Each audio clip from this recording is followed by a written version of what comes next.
진정한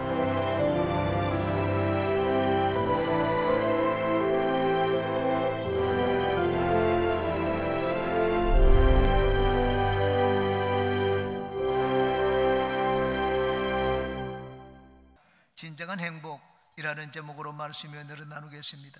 인간은 옛적부터 행복을 얻기 위하여 사고하고 노력하여 인생을 살아왔습니다. 그래서 철학자 아리스토텔레스는 인간의 사는 삶의 목적과 목표는 행복이라고 말을 했습니다. 영국의 철학자 데이비드 휴움도 같은 말을 했습니다. 인간이 하는 모든 노력의 궁극적인 목적은 행복의 달성이라고 했습니다. 행복을 위하여 기술을 개발하고 새로운 것들을 발명하고 학문을 육성하고 법을 만들고 사회를 형성한다고 말을 했습니다. 그러면 행복이 무엇입니까? 사전에 보면 행복의 정의는 이렇게 되어 있습니다. 생활에서 기쁨과 만족감을 느껴 흐뭇한 상태라고 되어 있습니다. 만족을 느껴 흐뭇한 상태라고 했습니다. 이런 행복을 우리가 어떻게 얻을 수가 있겠습니까? 어디서 얻을 수가 있겠습니까? 시편 기자는 우리에게 진정한 행복이 무엇이며 또한 그것을 얻는 길이 무엇인지 우리에게 잘 보여주고 있습니다. 오늘은 진정한 행복이 무엇이며 어떻게 그런 행복을 얻을 수 있는지 여기에 대해서 세 가지를 같이 살펴보겠습니다. 첫 번째, 우리가 행복하기 위해서는 하나님께 인정받는 삶을 살아야 됩니다. 한번 따라해 주시기 바랍니다. 하나님께 인정받는 삶을 살자. 내가 모든 것을 다 가지고 온 세상을 다 얻어도 하나님께 인정받지 못한다면 그 인생은 결코 잘 사는 인생이 아닙니다. 우리는 이 세상에서도 하나님께 심판을 받습니다. 죽고 난 다음에도 하나님께 심판을 받습니다. 하나님은 이 세상과 저 세상을 다스리시는 분입니다. 그러므로 하나님의 심판을 피하고 하나님 앞에 칭찬받고 상급받는 그 인생이 참으로 잘 산 인생입니다. 이 시편을 쓴 다윗은 누구보다도 하나님께 인정을 받은 자였습니다. 다윗은 세상에서는 그렇게 인정받은 자가 아니었습니다. 아버지께 인정받지 못했습니다. 형들에게도 무시당했습니다. 나중에 사울 왕의 사위가 되었습니다. 그 사울 왕조차도 이 다윗을 죽이려고 했습니다. 그래서 10년 동안 도망다니는 삶을 살게 되었습니다. 그렇지만은 다윗은 하나님께 인정을 받았습니다. 하나님께 인정받자 일개 목동에서 온 이스라엘을 다스리는 보좌에 오르게 되었습니다. 이 시편의 많은 내용이 행복을 노래하는 내용입니다. 하나님께 인정받기 위해서는 어떻게 해야 되겠습니까? 6절에 너무나 분명하게 우리에게 말씀을 하고 있습니다. 무릇 의인들의 길은 야훼께서 인정하시나 악인들의 길은 망하리로다. 하나님께 인정받기 위해서는 의인이 되어야 된다고 했습니다. 의인이 되는 길은 결코 힘들고 어렵지가 않습니다. 하나님을 믿으면 의인이 됩니다. 오늘날은 예수님을 믿으면 의인이 됩니다. 예수님을 믿으면 우리가 인생에 어떤 죄를 지었을지라도 하나님은 우리를 의롭다고 인정해 주십니다. 왜냐하면 예수님이 나의 죄의 빚을 십자가에서 이미 다 갚아놓으셨기 때문입니다. 하나님 앞에 의로운 분은 예수님 외에는 없습니다. 그러므로 우리가 예수님 안에 있으면 예수님이 계신 곳에 우리는 어디든지 같이 가게 됩니다. 예수님이 하나님 보좌 우편에 지금 계시기 때문에 우리가 예수 안에 있으면 우리는 누구나 다 하나님 보좌 우편에 설 수가 있습니다. 우리의 최고 주권자이신 하나님께 인정받는 인생을 살면 우리 인생은 만족과 행복과 평안을 느낍니다. 하나님은 인정하는 자에게 바로 그런 복을 주십니다. 시편 기자 다윗은 시편 다른 곳에서 하나님께 인정받은 자의 행복을 이렇게 노래를 했습니다. 시편 32편입니다. 허물의 사함을 받고 자신의 죄가 가려워진 자는 복이 있도다. 마음에 간사함이 없고 야훼께 정죄를 당하지 않은 자는 복이 있도다. 이렇게 고백을 했습니다. 여러분, 허물이 있지만 그 허물의 가려움을 받고 하나님이 인정해 주는 자는 복이 있다고 했습니다. 그러므로 하나님이 인정하는 의인은 죄를 한 번도 안 지은 의인이 아닙니다. 다윗은 하나님 앞에 큰 죄를 지었습니다. 살인죄도 짓고 거짓말도 하고 간음죄도 짓고 남의 아내를 탐내고 도둑질한 죄도 지었습니다. 그런데 하나님께 용서받은 의인의 기쁨과 행복에 대하여 그렇게 노래를 했습니다. 우리가 하나님께 인정받는 의인이 되는 길은 선행이 아닙니다. 세상에서 성공하고 높은 지위를 얻어야 되는 것도 아닙니다. 많은 지식을 습득하고 머리가 똑똑하고 총명해야 되는 것도 아닙니다. 오직 예수님을 믿기만 하면 됩니다. 누구든지 그리스도 안에 있는 자를 하나님은 의롭다고 도와주십니다. 행복에 관한 영국 속담이 있습니다. 하루를 행복하게 살려면 이발을 하고, 한 주간을 행복하게 살려면 자동차를 사고, 한 달을 행복하게 살려면 결혼을 하고, 한 해를 행복하게 살려면 새 집을 지어라. 그리고 평생을 행복하게 살려면 정직한 인간이 되어라. 여기 하나 더 붙입니다. 영원히 행복한 인생을 살기 위해서는 예수님을 믿어라. 바로 그것이 덧붙여질 것입니다. 행복은 그리스도 예수 안에 있습니다. 믿음으로 사는 자에게 주님은 행복과 기쁨을 주십니다. 그러므로 여러분은 무엇을 하더라도 믿음으로 행하고 믿음으로 사시기를 바랍니다. 야곱은 인간적인 눈으로 바라볼 때 흠과 이 약점이 있는 그런 인간이었습니다. 칭찬받을 만한 자가 아니었습니다. 태어날 때부터 형의 발 뒤꿈치를 잡았습니다. 형 에서가 사냥하고 돌아와서 배가 고프자 팥죽 한 그릇을 가지고 형의 장자권을 샀습니다. 아주 나쁜 동생이었습니다. 아버지 이삭이 임종이 가까워 형 에서에게 축복 기도를 해주겠다고 했습니다. 형이 사냥을 하러 간 사이에 어머니와 공모를 했습니다. 공모를 해가지고 변장을 하고 아버지가 눈이 어두운 아버지가 하는 그 축복 기도를 형 대신 받았습니다. 야곱이란 말 그대로 참 야곱은 찬탈자였습니다. 그런데 모든 것을 다 잃고 양보하더라도 하나님이 하늘에서 주시는 복은 결코 놓치지 않겠다는 태도를 가지고 살았습니다. 아버지에게서 돌아오는 유산을 하나도 받지를 못했습니다. 보따리 하나로 집을 떠나지 않으면 안 되게 되었습니다. 그렇지만 하나님을 믿는 믿음을 가지고 떠났습니다. 믿음으로 말미암아 외삼촌 라본의 집에 무일푼으로 갔지만 나중에는 큰 거부가 되어서 나왔습니다. 야복강 나루터에서 형 에서에게 죽을 뻔한 그런 상황을 만났습니다. 밤새도록 하나님 앞에 울며 간구하며 부르짖고 하나님께 매달렸습니다. 그 믿음을 보시고 하나님께서 에서의 마음을 돌려주시고 환경을 바꾸어 주셨습니다. 야곱은 천사에게 그 환도뼈를 얻어맞았습니다. 다리를 절뚝이는 장애자가 되었습니다. 평생 장애자가 되었지만은 그의 가는 길에는 밝은 태양이 환하게 그의 앞을 비추어 주었습니다. 여러분, 행복이란 세상의 모든 것을 다 가진 것을 말하지 않습니다. 행복이란 또한 장애가 없는 것을 말하지도 않습니다. 행복이란 하나님께 인정받는 삶을 말합니다. 우리가 하나님께 인정받는 삶을 살기 위해서는 삶의 모든 곳에서 하나님을 의지하는 믿음으로 살아야 됩니다. 성경이 말하는 의인은 죄를 한 번도 안 지은 자를 말하지 않습니다. 우리가 의인이 되기 위해서 산속에 들어가서 수도를 할 필요도 없습니다. 어디에 있든지 하나님을 바라보고 하나님을 의지하며 사는 자가 의인입니다. 아브라함은 거짓말을 했습니다. 자기 아내를 누이라고 속였다가 아내를 빼앗기는 그런 낭패도 만났습니다.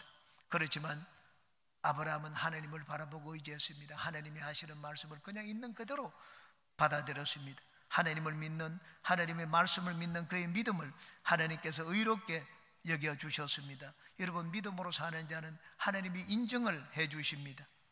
하나님이 인정해 주시면 우리는 세상에서 얻지 못하는 것을 하나님께 받을 수가 있습니다. 하늘이 주는 선물은 세상에 주는 것과 같지 않습니다. 예수님이 말씀을 하셨습니다. 내가 주는 것은 세상에 주는 것과 같지 않으니 내가 주는 평안을 받으라고 말씀을 했습니다. 하박국 선지자는 세상에서 일어나는 불의한 일들을 보고 하나님을 원망했습니다. 하나님께 따졌습니다.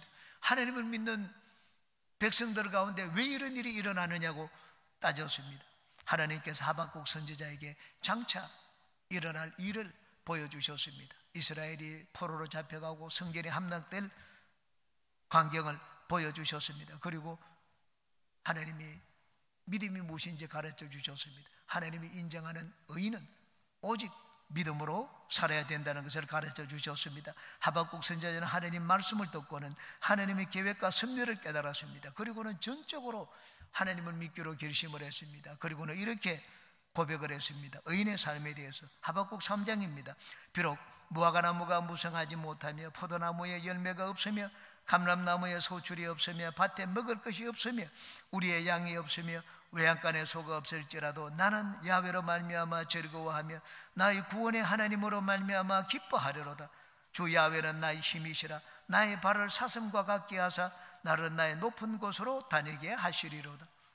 환경이 여러분 모든 것을 갖추었기 때문에 내가 춤을 추고 기뻐할 것이라고 하지 않았습니다. 내가 가진 것은 아무것도 없고 환경을 보면은 오히려 절망이라고 했습니다. 그건 나는 야훼 하나님을 믿고 의지하겠다고 했습니다. 그런 자신을 하나님이 힘이 되어주시고 사슴같이 아주 높은 곳에 옮겨주실 것이라고 고백을 했습니다. 믿음으로 살기로 결심한 하박국 선지자에게 하나님은 기쁨과 춤을 주셨습니다. 우리 인생의 진정한 행복은 하나님과 올바른 관계에서 나옵니다. 하나님께 인정받는 인생은 행복합니다. 세상이 주지 못하는 평안과 기쁨을 누립니다. 여러분, 세상에 있는 것들을 다 가져야지 행복한 것이 아닙니다. 세상에 있는 것들을 다 가져도 하나님께 인정받지 못하면 그 마음이 한 곳에 비어 있습니다. 이 하나님께 인정받지 못하는 인생은 이 빈 마음을 다른 어떤 것으로도 채울 수가 없습니다. 운동으로도 채울 수가 없고 취미생활로도 채울 수가 없습니다. 세상의 향락으로도 이 비어있는 곳을 채울 수가 없습니다. 그곳은 오직 하나님만이 채우실 수 있는 공간입니다. 그러므로 여러분은 범사에 예수 그리스도를 의지하는 믿음으로 사시기를 바랍니다.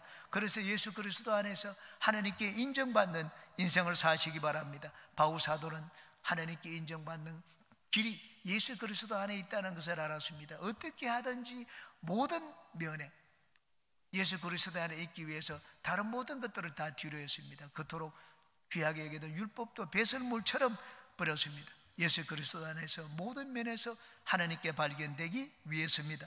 여러분은 범사에 오직 예수님을 믿는 믿음으로 사는 모든 분들이 되시기를 주님의 이름으로 축원합니다. 두 번째입니다. 행복하기 위해서는 하나님의 말씀을 가까이 해야 됩니다. 따라하시기 바랍니다. 하나님의 말씀을 가까이 하자. 2절에 보니까 복 있는 자는 오직 야훼의 율법을 즐거워하여 그의 율법을 주야로 묵상하는도다 고했습니다. 여러분, 생명의 길이 어디에 있습니까? 생명의 길은 하나님의 말씀에 있습니다. 하나님을 아는 길이 성경에 있습니다. 구원의 길이 성경에 있고 우리 인생에 걸어가야 될 바른 길이 성경에 있습니다. 우리 인간을 바로 만드는 길이 성경에 있습니다. 우리 나라와 민족이 살 길도 성경에 있습니다. 여러분, 말씀을 열심히 묵상하면 죽을 인생도 살아나게 됩니다. 영국의 제임스 1세는 킹 제임스 성경을 번역을 했습니다. 독실한 기독교 신자였습니다. 그러나 그렇지만 그런 작은 번제도 음악에 다스렸습니다. 한 번은 암스토롱이라는 좀도둑이 이 양을 훔치다가 붙잡혔습니다. 그리고는 사형 선고를 받았습니다. 이 사형 선고를 받은 암스토롱은 한 가지 묘약을 짜내었습니다. 간수를 불렀습니다. 나는 어차피 죽을 몸 마지막으로 나는 성경을 한번 일독하고 죽겠다. 왕에게 이 내청을 좀 올려달라고 했습니다. 왕이 그 말을 듣고 난 다음에 주인이지만 성경을 읽고 사형을 받겠다고 하니까 허락을 했습니다. 그래서 간수에게 얘기했습니다. 그에게 성경을 갖다 주어라. 그리고 성경을 모두 다 읽은 뒤에 사형을 집행하라. 그렇게 했습니다. 암스트롱은 그날부터 성경을 읽기 시작했습니다. 하루에 한 절씩 읽었습니다. 1, 2년 가도 창세기 또 끝나지를 않았습니다. 킹 제임스 왕이 암스트롱을 불렀습니다. 너는 이제 집에 돌아가서 열심히 성경을 읽거라. 그래서 그를 석방시켜 주었습니다. 우리 교회에서는 믿음 일기를 쓰도록 여러분에게 책을 나누어 드렸습니다. 그리고는 매주 그 주의 말씀을 묵상하고 또 말씀을 암기하고 또 신앙 일기를 쓸 수 있도록 우리 주보에도 올려놓았습니다. 이번 주 주보는 로마서 8장 15절입니다. 너희는 다시 무수하는 종의 영을 받지 아니하고 양자의 영을 받았으므로 하나님을 아버지 우리 아빠라고 부르짖느니라고 말씀을 했습니다. 여러분, 한 주일 동안 이 말씀을 마음에 품고 시간하는 대로 이 말씀을 묵상하며 사는 여러분 되시기 바랍니다. 또한 축복의 길이 하나님의 말씀이 있습니다. 성경은 하나님의 지혜입니다. 여러분, 인생의 끝을 알면 우리가 얼마나 좋겠습니까? 내일 무슨 일이 일어날 줄 알면 우리가 얼마나 복을 받겠습니까? 여러분, 내일 무슨 일이 일어날 줄 알면 하루 전에 복권을 살 것입니다. 로또 복권을 사서 한번 당첨되기만 하면 평생을 일할 필요도 없을 것입니다.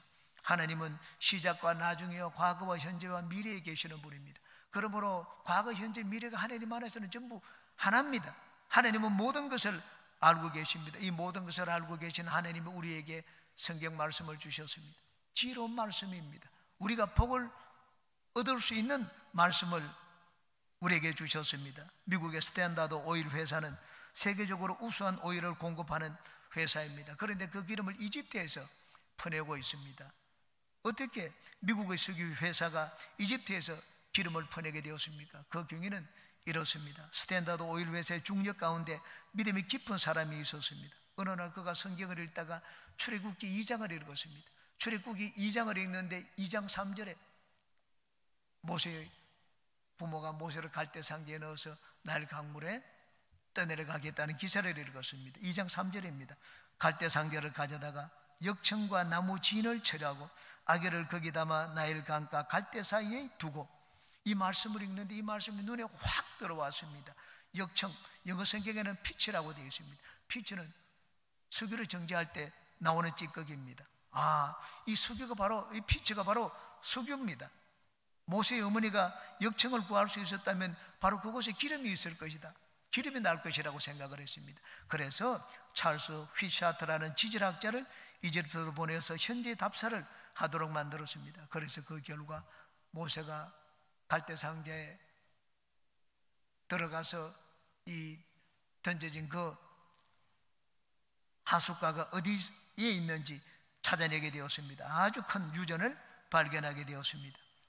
하나님은 그 말씀을 믿는 자에게 놀라운 축복의 길을 열어주셨습니다. 링컨의 가난한 변호사에서 하는 일마다 실패하고 낙선했지만은 나중에 미국의 대통령이 되었습니다. 취임식장에서 낡은 성경을 가지고 나왔습니다. 내가 가진 어머니에게 받은 유산이라고 했습니다.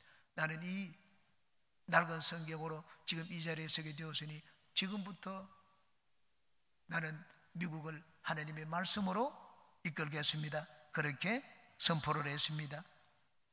조지 뮬러 목사님은 성경 한 권으로 60년이 넘게 3,000명이 넘는 과들을 먹여 살렸습니다. 문제가 있을 때마다 기도실에 들어가서 기도하고 성경 말씀을 읽기 시작을 했습니다. 그러면 하나님께서 뮬러 목사님에게 문제에 대한 해답을 주셨습니다. 역사상 여러분 성경에 있는 보화를 가장 많이 끄집어낸 자가 아마 조지 뮬러 목사일 것입니다. 또한 행복의 길이 하나님의 말씀이 있습니다. 저는 처음 예수님을 믿었을 때 하나님의 말씀에 빠져들었던 적이 있습니다. 하나님 말씀을 읽으면 읽을수록 빠져들었습니다. 진짜 성경에 있는 말씀처럼 하나님의 말씀이 꿀보다 달고 송이꿀보다 달았습니다. 모든 것을 제쳐놓았습니다. 하루에 7시간, 8시간씩 밤이 새도록 성경을 읽었습니다. 성경 말씀을 다 이해하고 깨달았던 것이 아닙니다. 이해하고 깨닫지는 못했지만 읽으면 읽을수록 재미가 있고 꿀맛 같았습니다. 성경을 읽으면 주님이 바로 그런 기쁨을 샘솟도록 만들어 주셨습니다. 저는 지금까지 하나님 말씀으로 살아왔습니다. 주의 종이 되고 난 다음에는 더 하나님 말씀을 가까이 했습니다. 성경을 볼 때마다 저는 너무 감사합니다. 성경을 보고 성경을 읽을 때 하나님의 깨닫는 은혜를 주셨습니다. 말씀 속에 감추어져 있는 비밀을 깨닫게 해주셨습니다. 그것을 성도 여러분들에게 저는 매번 예배를 드릴 때마다 나누어 줍니다. 저는 그것 때문에 살고 있습니다. 저를 먹이고 입히고 살게 해준 것이 하나님의 말씀입니다. 여러분, 주의 종에게만 하나님의 말씀이 양식이 되는 것이 아닙니다. 하나님의 말씀은 우리 삶의 자원입니다. 이보다 더 큰 자원이 되는 것이 없습니다. 하나님의 말씀은 무궁무진합니다. 그리고 영원한 진리입니다. 세상에는 오늘은 진리처럼 여기지만은 내일이 되면은 그냥 폐기 처분되는 그런 지식도 많습니다. 제가 학교 때 배웠던 많은 지식들이 있습니다. 나중에 어른이 되고 또 사회 환경이 달라지고 보니 그거는 완전히 잘못된 지식이고 아주 이 바른 가르침이 아니었구나 하는 것을 깨닫게 되었습니다. 여러분, 귀신은 없고 귀신을 믿는 것은 미신이라고 저는 어릴 때 귀딱하게 들었습니다. 다 객관식 문제 하면 그걸 동그라미였습니다. 제가 미국의 대학원 갔을 때 제일 먼저 배우는 것이 세계관이었습니다. 기독교와 세계관. 그 세계관의 내용이 무엇인가? 세상에는 눈에 안 보이는 세계가 있다. 귀신의 세계, 영의 세계가 있다. 한국에서 어릴 때 귀신은 전부 가짜고 거짓이라고 했는데, 미신이라고 했는데 신학교 가니까 전혀 다른 가르침을 가르치는 것을 봤습니다. 여러분, 세상 법이 바릅니까? 정권이 바뀌면 법도 바뀌는 것이 많습니다. 세상 법은 바르지도 않고 참되지도 않습니다. 잠깐입니다. 이곳에서는 통용되지만 다른 곳에서는 통용되지 않는 법도 많습니다. 영원한 진리가 아니기 때문입니다. 하나님 말씀은 영원한 진리입니다. 여러분, 묵상하고 음미해 보십시오. 하나님 말씀의 그 맛에 우리는 진짜 감탄합니다. 스펄전 목사님이 이렇게 말씀을 했습니다. 가정에서 하나님 말씀을 읽고 말씀대로 따라 살면 그 가정에는 천사와 같이 살아준다.